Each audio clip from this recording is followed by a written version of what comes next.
আসসালামু আলাইকুম ওয়া রাহমাতুল্লাহি ওয়া বারাকাতুহু। আশা করি আপনারা ভালো আছেন। আলহামদুলিল্লাহ আমিও ভালো আছি। গত ভিডিওতে আপনাদেরকে ডিটারমিনার্সের অনেক গুরুত্বপূর্ণ কয়েকটি ডিসকাস করেছিলাম। আজকে আমরা ডিটারমিনার্সের few, the few, little, little, the little এগুলি ডিসকাস করবো ইনশাআল্লাহ। চলুন প্রথমত ফিউ এবং লিটিল এর ব্যবহার মধ্যে নেই। ফিউ এর অর্থ হচ্ছে কিছু, লিটিল এর অর্থ হচ্ছে কিছু, কিন্তু এর মধ্যে ডিফারেন্সটা কি? What is the difference between few and little? Few সংখ্যার ক্ষেত্রে ব্যবহার করা হয়, গণনার ক্ষেত্রে, এবং লিটিল পরিমাণের ক্ষেত্রে ব্যবহার করা হয়। লিটিল ব্যবহার করা হয় পরিমাণের ক্ষেত্রে। There are few apples in the basket. দেখেন এখানে there are এর অর্থ কি? There are few apples in the basket. বাস্কেটের মধ্যে, জুড়ির মধ্যে few apples অর্থাৎ প্রায় নাই, দু তিনটি এরকম। জুড়ির মধ্যে কিছু আপেল আছে, অর্থাৎ এখানে ফিউ অ্যাপলসে আমরা এখানে অর্থ কি দিচ্ছে? প্রায় নাই। অর্থাৎ কত মনে করেন এত বড় একটি বাস্কেটের মধ্যে দুটি বা একটি অ্যাপল বা তিনটি অ্যাপল, এরকম প্রায় সংখ্যা প্রায় নাই, এরকম যদি হয় তাহলে আমরা ফিউ ব্যবহার করব। এবং লিটিল কখন ব্যবহার করব? দেখে নিন, little there is little water in the glass. There is little water in the glass. গ্লাসের মধ্যে সামান্য পরিমাণ জল, অর্থাৎ প্রায় নাই। যদি প্রায় নাই এরকম যদি বোঝায়, আর ড্যাশ এর পরের শব্দটি যদি আনকাউন্টেবল নাউন হয় তাহলে আমরা লিটিল ব্যবহার করব, এবং যদি ড্যাশ এর পরে কাউন্টেবল নাউন আসে, কাউন্টেবল নাউন যদি আসে তখন আমরা ফিউ ব্যবহার করব। চলুন এখন এ ফিউ এবং এ লিটিল একটু ব্যবহার জেনে নিই। A few, little. এফিউ কখন ব্যবহার করা হয় এবং লিটিল কখন ব্যবহার করা হয়? দেখেন এফিউ এর অর্থ হচ্ছে, আমি প্রথমে বলে দিচ্ছি যে ফিউ সংখ্যা বোঝায়, লিটিল পরিমাণ বোঝায়। এফিউ অর্থাৎ কিছু সংখ্যক, লিটিল এর অর্থ কিছু পরিমাণ। তখন আমি আপনাদেরকে একটি উদাহরণ দিচ্ছি এফিউ এর। She gave me a few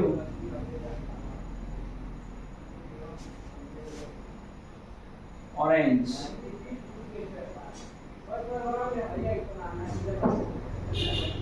She gave me a few orange.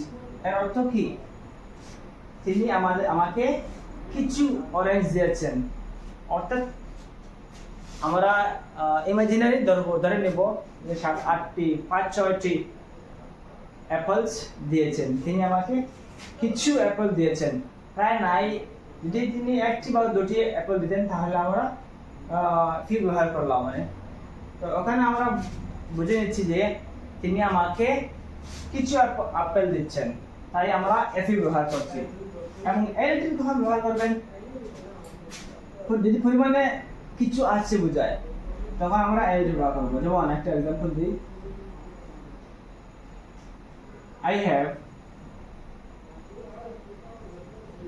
drunk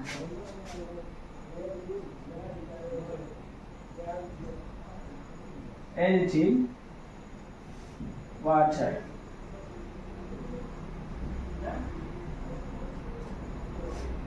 From the glass. এর অর্থ কি? I have drunk a little water from the glass. আমি গ্লাস থেকে কিছু পরিমাণে জল পান করেছি। দেখেন এখানে ড্যাশ এর পরে শব্দটি আনকাউন্টেবল নাউন। আনকাউন্টেবল নাউন, এখানে ড্যাশ এর পরে শব্দটি কাউন্টেবল নাউন। তাই আমি প্রথমত আপনাদেরকে বলেছিলাম যে যদি কাউন্টেবল নাউন হয় তাহলে আমরা ফি ব্যবহার করব অথবা এফি ব্যবহার করব। যদি আনকাউন্টেবল হয় তাহলে লিটিল ব্যবহার করব বা এলটি ব্যবহার করব। এখানে আমরা দেখতে পাচ্ছি যে I have drunk a little water from the glass. আমি গ্লাস থেকে কিছু পরিমাণে জল পান করেছি। তো দ্য ফিউ এবং দ্য লিটিল এর ব্যবহার আমি এখন আপনাদেরকে বোঝানোর চেষ্টা করবো ইনশাআল্লাহ। দ্য ফিউ এবং দ্য লিটিল কখন বসে? দ্য ফিউ সংখ্যায় যা আছে সব যদি বোঝায় তাহলে দ্য ফিউ ব্যবহার করব, এবং পরিমাণে যা আছে সব যদি বোঝায় তাহলে দ্য লিটিল ব্যবহার করব। অর্থাৎ কাউন্টেবল নাউন যদি হয় দ্য লিটিল, সংখ্যায় যা আছে সব এবং পরিমাণে যা আছে সব যদি আনকাউন্টেবল হয় তাহলে আমরা দ্য লিটিল ব্যবহার করব। আমি আপনাদেরকে এক্সাম্পল দিয়ে দিচ্ছি, এক্সাম্পল দিলে আশা করি আরো ভালো বুঝবেন। He gave me dash pens he had. এর অর্থ কি? সে আমাকে পেন দিয়েছিল যা তার কাছে ছিল। অর্থাৎ তার কাছে যা পেন ছিল সব আমাকে দিয়ে দিয়েছে।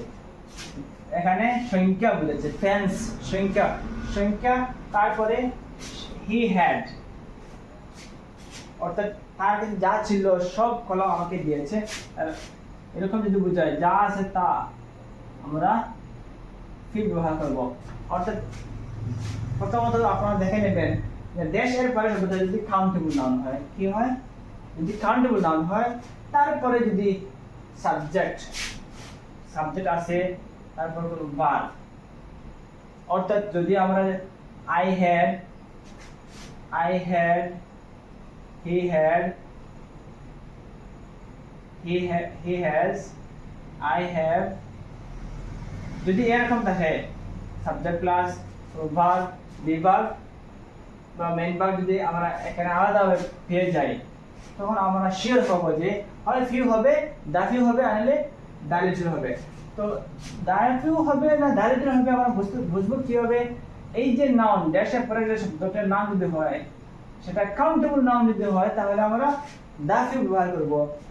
আর যদি আনকাউন্টেবল নাউন হয়, যেমন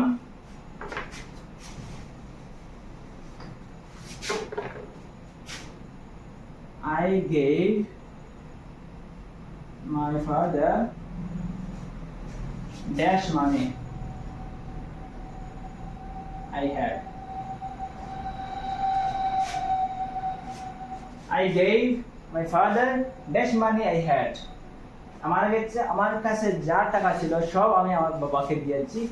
এখানে যা ছিল I had, যা ছিল অর্থাৎ যা আছে তা যদি পরিমাণে বোঝায় তাহলে দ্যাট লিটল বসবে। এখানে না মানে আনকাউন্টেবল নাউন, মানে শব্দটা মনে রাখবেন আনকাউন্টেবল নাউন। আনকাউন্টেবল নাউন হওয়ার কারণে আমরা দ্য লিটল ব্যবহার করছি। আমি আবার বলছি, দ্য ফিউ এবং দ্য লিটল কখন ব্যবহার করবেন? যদি ড্যাশ এর পরে শব্দটি নাউন অর্থাৎ কাউন্টেবল নাউন হয়, তারপরে যদি I had, we have, she has, he had, or subject plus verb, any verb, verb, anything থাকে। যদি আলাদা একটা সেন্টেন্স হয়ে যায় সেখানে সাবজেক্ট প্লাস কোনো verb যদি থাকে তাহলে শিওর হয়ে যাবেন এখানে দা ফিউ বসবে অথবা দা লিটল বসবে। তো এখন দা লিটল বসবে না দা ফিউ বসবে আপনি কিভাবে বুঝবেন? এই যে ড্যাশ এর পরে শব্দটি যদি কাউন্টেবল নাউন হয় তাহলে দা ফিউ ব্যবহার করবেন, আর ড্যাশ এর পরে শব্দটি যদি আনকাউন্টেবল নাউন হয় তাহলে দা লিটল ব্যবহার করবেন। আশা করি few, a few, little, a little, a little, a little, few, a little, a few, a little, the few, the little, এর ব্যবহার আপনারা বুঝতে পেরেছেন। আশা করি এখানে অনেক সুন্দরভাবে যতটুকু আমার ক্যাপাসিটি ছিল ইনশাল্লাহ আমি আপনাদেরকে বোঝানোর চেষ্টা করেছি। আপনারা আশা করি বুঝতে পেরেছেন। নেক্সট ভিডিওতে ইনশাল্লাহ আমরা আরও ইম্পর্টেন্ট ডিটারমিনার্স যেগুলি দেওয়া আছে সেগুলি নিয়ে ডিসকাস করবো ইনশাল্লাহ। আশা করি আজকে এখানে সমাপ্ত করলাম। আপনার সুস্থ থাকুন, ভালো থাকুন। আমাদের এই চ্যানেল রাহমানিয়া স্টাডি পয়েন্টটা যদি আপনাদের পছন্দ হয়, অর্থাৎ এই চ্যানেলের ভিডিওগুলো যদি আপনাদের পছন্দ হয় তাহলে আপনারা শেয়ার করবেন এবং সাবস্ক্রাইব করে রাখবেন। আসসালামু আলাইকুম ওয়া রাহমাতুল্লাহি ওয়া বারাকাতুহু।